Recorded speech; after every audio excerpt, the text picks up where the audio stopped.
Assalamualaikum warahmatullahi wabarakatuh. Bismillahirrahmanirrahim.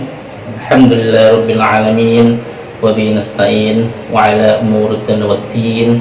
Wassalatu wassalamu ala asyrafil anbiya wal mursalin sayyidina wa maulana Muhammadin wa ala alihi wa sahbihi wasallam. Amma ba'du.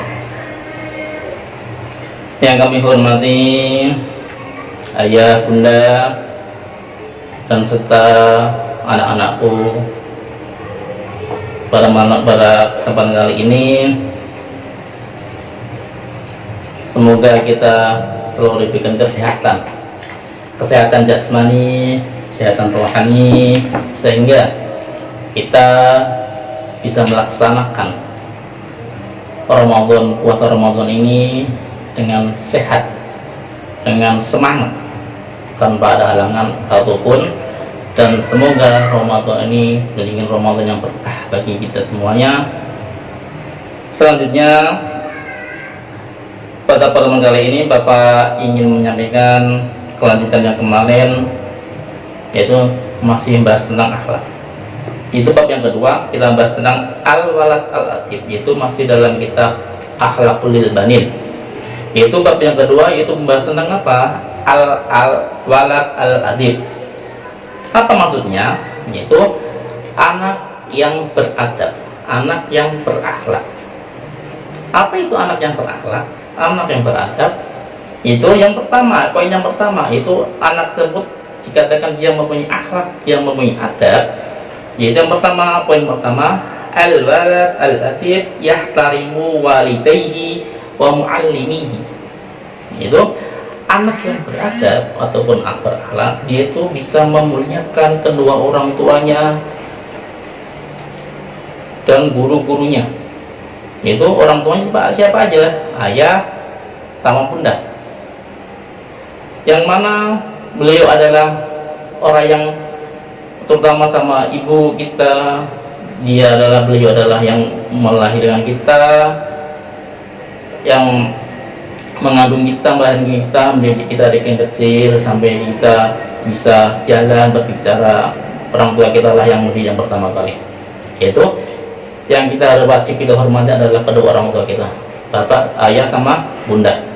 Selain itu, kita juga harus menghormati, memuliakan semua guru-guru kita, baik guru yang berada di sekolah dan siapapun orang yang mengajarkan kebaikan kepada kita, itu adalah seorang guru. Jadi jangan anggapan seorang guru itu cuma ada di sekolah kita dari kelas 1, kelas 6, bukan. Itu orang yang mengajarkan kita sebuah kebaikan, itu adalah guru kita. Jadi dimanapun kita berada dalam masyarakat, kita harus memuliakan guru-guru kita, orang yang mendidik kita. Itu siapa tadi? Guru orang tua, guru-guru kita. Selain itu, wa ikhwanahul kibar, dan saudara-saudara kita yang lebih besar, yang lebih dewasa. Sebenarnya apa? Kakak. Ketika kita mempunyai kakak, kita harus memuliakannya, kita harus menghormatinya, kita harus mendapatkan sebagai adik, kita harus menghormati kakak kita. Kalau kita tidak mempunyai kakak, sepupu yang lebih tua, sepupu yang lebih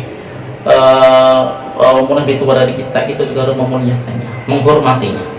Ya, kita harus sebagai adik, kita harus menghormati yang lebih tua. Wa kullaman huwa akbaru minhu, dan semua orang, jadi enggak membantu cuma kakak aja, tapi wa kullaman huwa akbaru minhu, dan semua orang yang lebih tua dari kita.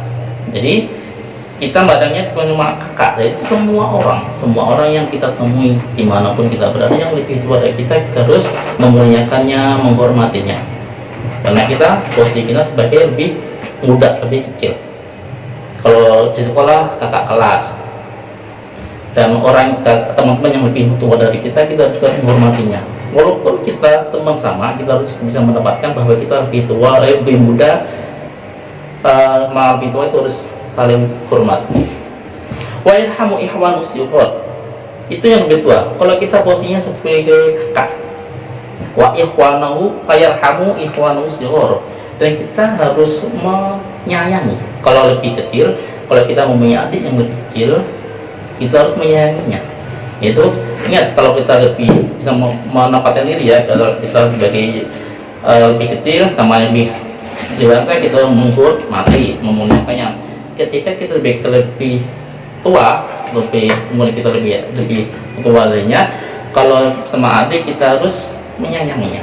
Ya, ingat ya, kalau lebih tua menghormati, kalau lebih kecil kita harus menyayanginya. Ya, wa yarhamu ikhwanus su'ur. Dan kita harus menyayangi saudara-saudara kita yang kecil, adik-adik kita terutama dulu yang lebih dari rumah. Ya, dan muliakan, sayangilah adik-adik kita. Kita harus memberi contoh bahwa kita adalah kakak yang bagus, kakak yang baik, untuk bisa kita contohkan, kita ajarkan kepada adik kita. Wa kullaman huwa asghuru minhu. Dia cuma adik, yaitu semua orang yang kita temui, yang orang yang lebih muda dari kita, ada di kelas kita, di mana pun teman-teman main yang lebih muda dari kita harus menyayanginya. Ya, gimana pun kita berada, kita adalah contoh. Kakak adalah contoh di mana kita berada, contoh di keluarga, contoh di sekolah, contoh di teman permainan. Poin yang kedua, seseorang tersebut anak yang bisa dikatakan anak yang beradab, anak yang berakhlak, itu wayastuhu fi kalamihi. Yaitu apa? Dikatakan anak yang beradab, anak yang berakhlak, yaitu berkata jujur, perkataannya jujur, baik dalam perkataan ataupun dalam perbuatan. Ya, ingat, kejujuran itu dengan cuma dalam omong kita aja, perbuatan kita harus diimbangi dengan sebuah kejujuran. Itu adalah bisa dikatakan anak yang berakhlak, anak yang beradab. Wa yatawaddu ma'an nas. Selain itu, orang yang beradab dia harus rendah hati. Dia tidak boleh menyombongkan dirinya dimanapun dia berada. Kalau kita lebih pintar, kita harus tidak boleh menunjukkan kepintaran kita. Kalau teman-teman yang belum bisa, kita ajarin teman-teman kita. Ya, jadi kita nggak boleh menunjukkan apa yang kelebihan dari kita. Anggap aja kita sama aja, tapi kita saling belajar sama teman-teman yang belum bisa. Kalau ketika kita kaya, kita nggak boleh menunjukkan kekayaan kita. Jadi kita harus sama teman yang dia belum bisa, nggak punya, kita bantu. Kalau kita mempunyai uang jajan yang banyak, ada teman yang uang jajan yang sedikit, kita bantu. Kita ajak teman kita ke kantin, kita ajak jajan bersama. Itu adalah termasuk anak yang beradab. Wa yasbiru 'alal adha, dan kita juga harus sabar atas semua musibah yang kita terima. Kesabaran baik itu sebuah ujian ataupun sebuah apa yang kita terima seperti ini yang baru kita rasakan adalah Ramadan ini, kita diuji oleh Allah berupa apa? Kita diberikan sebuah ujian musibah apa? Berupa virus. Yang mana kita harus apa? Kita harus berada di rumah, harus menjaga kebersihan. Ini adalah sebuah ujian dari Allah. Gimana kita menanggapinya? Gimana kita menanggapinya, bahwa Allah menguji kita, bahwa Allah sayang pada kita. Jadi bukti sayangnya Allah kepada kita, kita diuji. Apa kita sabar ataupun kita menolaknya? Makanya setiap apa yang kita ujian dari Allah, musibah dari Allah, kita harus bersifat sabar. Wala yuqati'ul aulad, dan kita tidak boleh memutus pertemanan kita. Pertemanan teman, walaupun menurut pertemanan, tidak boleh memutus persaudaraan kita. Baik sama teman, sama saudara, kita nggak boleh memutus pertemanan atau persaudaraan, karena itu adalah sebuah kesalahan besar kita memutus pertemanan, sebuah persaudaraan. Itu adalah menghilangkan rezeki kita. Kita membuka pertemanan persaudaraan lebar-lebarnya, insya Allah kita akan kemudahan dalam belajar, kemudahan dalam rezeki kita, orang tua kita, kesehatan kita lalu akan dijaga. Wala yatakhasamu ma'hum. Orang yang beradab dia itu tidak menantang, dia itu tidak berkelahi, dia tidak suka berkelahi. Itu ketika ada orang menyakiti kita, kita tidak membalas dengan sebuah kesakitan juga. Bisa ada dengan ketika teman kita menyakiti kita dekatin dia, ngomongin baik-baik, jangan sampai pertengahan, kita balas dengan pertengahan. pertengkaran kita balas dengan sebuah kebaikan. Insya Allah teman kita akan sadar apa yang dia kerjakan bahwa itu adalah sebuah yang tidak baik bagi dia. Wala yarfa'u sautahu idza takallama aw dhahika. Dan kita juga tidak, anak yang beradab, kita tidak boleh dalam berbicara kita tidak boleh berkata yang lebih kencang, lebih keras dari teman-teman kita. Kita setarakan sama teman-teman kita. Ketika teman kita bicara lembut, kita ikuti. Dan makanya kita tidak boleh suaranya itu ditinggikan, terutama kepada siapa? Kepada orang yang lebih tua dari kita, terutama siapa aja yang kita muliakan. Pertama itu siapa? Orang tua. Kita nggak boleh berkata kasar, berkata lebih kencang dari orang tua kita. Ketika orang tua kita berbicara, kita mendengarkannya dengan jawaban yang lembut. Nggak boleh kita suara kita lebih tinggi, lebih keras dari orang tua kita. Maka kita harus bisa menjaga suara kita. Nggak tidak cuma dengan orang tua, guru kita juga. Ketika guru kita menerangkan, kita harus mendengarkan baik. Maka tidak boleh suaranya itu ditinggikan. Maka itu sebuah akhlak yang tidak baik ketika harus orang tua atau guru atau siapa aja kok beliau baru berbicara, kita suaranya berkencang, itu adalah sebuah, bagi kita adalah, itu tidak menunjukkan akhlak yang baik, akhlak yang hasanah. Maka ketika ada guru kita, orang tua kita, orang yang kedua kita, siapa aja, ketika kita ngomong, kita suaranya tidak boleh ditinggikan. Tidak cuma berbicara, dalam tertawa juga kita jangan terlalu berbahak, jangan tertawa itu harus jangan terlalu dikencengkan, yaitu dia harus bisa menjaga dengan omongannya dia. Suaranya tidak boleh dikeraskan, ketika tertawa juga tidak boleh terlalu dilepaskan.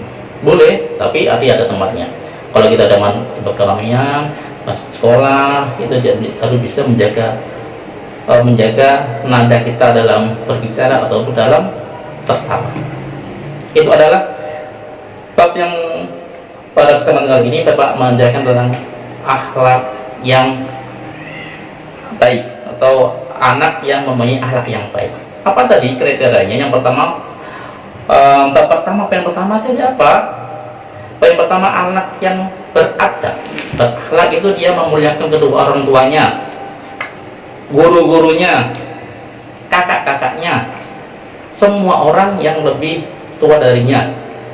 Dia harus memuliakan. Ketika dia dengan anak yang lebih muda dari dia, seperti adiknya, dia harus menyayangi. Dan kalau tidak saudara, teman adik kelas atau siapa aja, dia harus menyayangi semua ketika lebih muda. Itu yang pertama. Yang kedua, orang yang berakhlak, anak yang berakhlak itu dia harus berkata jujur dalam berkata, jujur dalam perbuatan, harus rendah hati. Rendah hati, tidak menyombongkan apa yang dia punya, kecerdasannya, kekayaannya, dan dia harus sabar atas semua musibah yang dia alami, walaupun itu sesuatu yang menyakitkan. Dan tidak boleh memutus persaudaraan, pertemanan ataupun persahabatan. Ya, saling menyambung pertemanan kita, persahabatan kita. Tidak boleh berkelahi, tidak boleh sebuah kekerasan kita balas dengan sebuah kekerasan. Dan tidak boleh, apalagi tidak boleh suara kita tidak boleh dikencangkan kita ketika dalam ngobrol, berbicara sama siapa aja, terutama orang yang lebih tua. Dan tidak boleh tertawa yang lepas, tertawa yang sekiranya dia itu paling kencang. Maka dia harus menjaga nada dalam berbicara, nada dalam tertawanya. Mungkin pada kesempatan kali ini Bapak cuma membahas tentang ini, ada tentang anak yang berakhlak, anak yang mempunyai adab. Lebih baiknya apa yang Bapak sampaikan kali ini bisa dipraktikkan di rumah, karena kita posisinya berada di rumah. Semoga pada konten yang Bapak sampaikan ini bisa langsung dipraktikkan kepada orang tua. Kita harus dalam berbicara harus lebih lembut, nggak boleh mengencangkan suaranya. Semua adik harus menyayangi, semua kakak harus dihormatin. Cukup dari Bapak. apabila ada perkataan dari bahasa ataupun dari tutur kata dari Bapak yang kurang memahamkan ataupun kurang enak didengar, Bapak minta maaf. Wabillahi taufiq wal hidayah. Assalamualaikum warahmatullahi wabarakatuh.